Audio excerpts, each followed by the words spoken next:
ओम नमो भगवते रुद्राय। कार्तिक का महीना अब अपने अंतिम पड़ाव में है। कार्तिक का मास पूर्ण हो जाएगा 5 नवंबर को। अब 5 नवंबर और 4 नवंबर, यह 2 दिन ऐसे हैं कि जिस दिन आपको पूर्णिमा तिथि प्राप्त हो रही है। मन में यह शंका है कि 4 नवंबर को पूर्णिमा का व्रत करें अथवा 5 नवंबर को कार्तिक पूर्णिमा का व्रत करें, हमें कब पूर्णिमा व्रत करना चाहिए। तो कार्तिक पूर्णिमा का व्रत ध्यान में रखिएगा कि 4 नवंबर को जो पूर्णिमा है वह रात्रि को 10:35 पर प्रारंभ हो रही है और 5 नवंबर को यह पूर्णिमा तिथि 6:48 संध्या काल के समय पूर्ण हो रही है। इस दिन जो चंद्रोदय है वह 5:08 संध्या काल के समय चंद्रोदय हो रहा है। अर्थ यह निकल कर आया, शास्त्र कहता है कि यदि 2 दिन प्रदोष व्यापनी पूर्णिमा पड़े तो क्या करें, तो बोले प्रदोष व्यापनी नक्ति तिथि ही व्याप्तिर दिनद्वये अव्याप्ति वातवांशेन व्याप्ति सामर्थ्य सर्वोत्तरा। अर्थात कि शास्त्र कहता है कि यदि आपको प्रदोष व्यापनी तिथि कम मिलती हो तो आपने पहले ही दिन पूर्णिमा व्रत करना चाहिए, किंतु यदि अगले दिन भी आपको पूर्णिमा तिथि पर्याप्त रूप से मिल रही है तो आपने अगले ही दिन उदय व्यापनी तिथि में पूर्णिमा का व्रत करना चाहिए और चंद्रोदय तक पूर्णिमा तिथि व्याप्त रहनी चाहिए।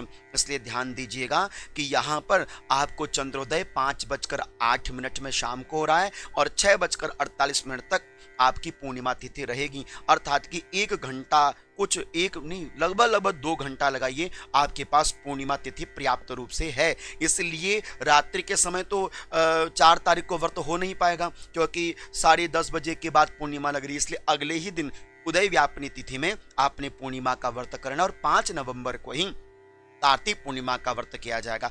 अब ये कार्तिक पूर्णिमा व्रत क्यों श्रेष्ठ है? भाई साहब, मैं आपसे कहूं कि अनेकों अनेक पूर्णमासी का जो संपूर्ण समूह फल है वो आपको कार्तिक पूर्णिमा में प्राप्त हो जाता है, क्योंकि कार्तिक का महीना दान, स्नान, ध्यान, व्रतों के लिए श्रेष्ठ माना जाता है। समस्त व्रतों की सिद्धि पूर्णिमा में यदि कहीं पर प्राप्त होती है वह कार्तिक पूर्णिमा में हो जाती है। इसलिए हमारे गुरुजी कहते थे यदि आप साल भर में कोई पूर्णिमा ना कर पा रहे किसी कारण से तो आप एक बार वर्ष में कार्तिक पूर्णिमा को जरूर कर लीजिए। संपूर्ण पूर्णिमाओं का फल आपको केवल एकमात्र कार्तिक पूर्णिमा व्रत करने से प्राप्त हो जाता है। इतनी बड़ी बात है, इसलिए आपने कार्तिक पूर्णिमा का व्रत करना चाहिए। जो प्रथम बार कर रहे हैं उनको भी जरूर कर लेना चाहिए। चाहे एक ही पूर्णिमा कार्तिक की कर लीजिए, अवश्य में करना चाहिए। अच्छा, कार्तिक पूर्णिमा में क्या क्या करें? कुछ ऐसे ऐसे कार्य है जो आप करें तो आपके ही जीवन की सिद्धि है। पहला कार्य, कार्तिक पूर्णिमा के दिन प्रातः जल्दी उठें, सूर्य भगवान को अर्घ्य दें। इस दिन तुलसी माता की विशेष सेवा करनी चाहिए, पूजा करनी चाहिए, जलदान करना चाहिए, दीपदान करना चाहिए।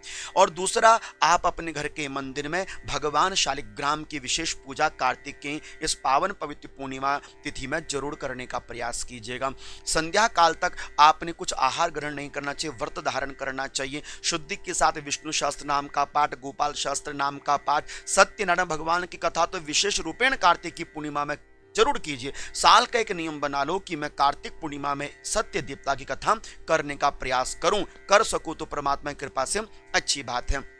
सत्य देवता की कथा स्वयं पढ़ो या ब्राह्मण को बुलवा कर पढ़ना चाहिए। विशेष रूपेण कार्तिक पूर्णिमा में आपने केले के वृक्ष में दीपदान, पीपल के वृक्ष में दीपदान, बिल वृक्ष में दीपदान, शिवालय में जाके दीपदान करना चाहिए। और कार्तिक की पूर्णिमा में शिवालय में दीपदान करने का इतना बड़ा फल है, मैं आपको अगली वीडियो में बताऊंगा, लेकिन सच मानेंगे, सुनेंगे तो आपके भी रोंगटे खड़े हो जाएंगे। इतना बड़ा फल है कार्तिक पूर्णिमा में शिवालय में दीपदान करने का। क्या है आने वाली वीडियो में बताऊंगा। संध्या काल के समय आपने पूजन कर लिया, सत्य देवता का पूजन जरूर करना चाहिए। जब चंद्र उदय हो जाए तो आप एक पानी की प्रात लीजिए। पानी की प्रात में आपको चंद्रमा की छांव दिखाई देगी। यह कार्य आपने छत में बैठकर करना है, यदि आपकी छत की व्यवस्था है तो।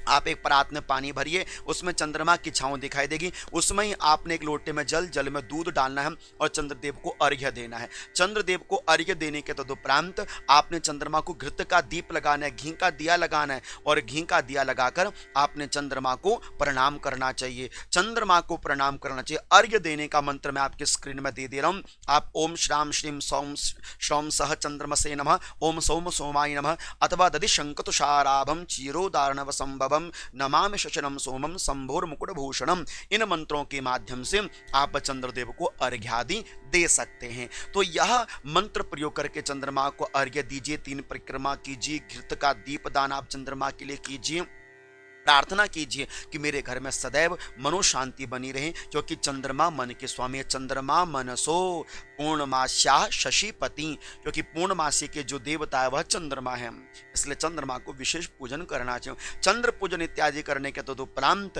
फिर आपको भोजन ग्रहण करके अपनी पूर्णिमा का व्रत पूर्ण करना चाहिए। पूर्णिमा का व्रत सफल कब होता है जब आप 3 कार्य करते हैं। 3 कार्य, पहला कार्य स्नान, दूसरा कार्य अर्घ्यदान, तीसरा कार्य आप अपने हाथों से दान पुण्य कर दें। तो इन 3 कार्यों से आपका पूर्णिमा व्रत सफल हो जाता है।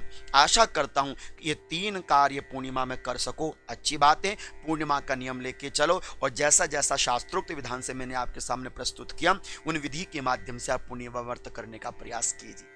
आशा करता हूं कि यह जानकारी आपको अच्छी लगी होगी, और अच्छी लगी तो आगे शेयर जरूर कर दीजिए। आप सभी को प्रेम भरी ओम नमो भगवते रुद्राय।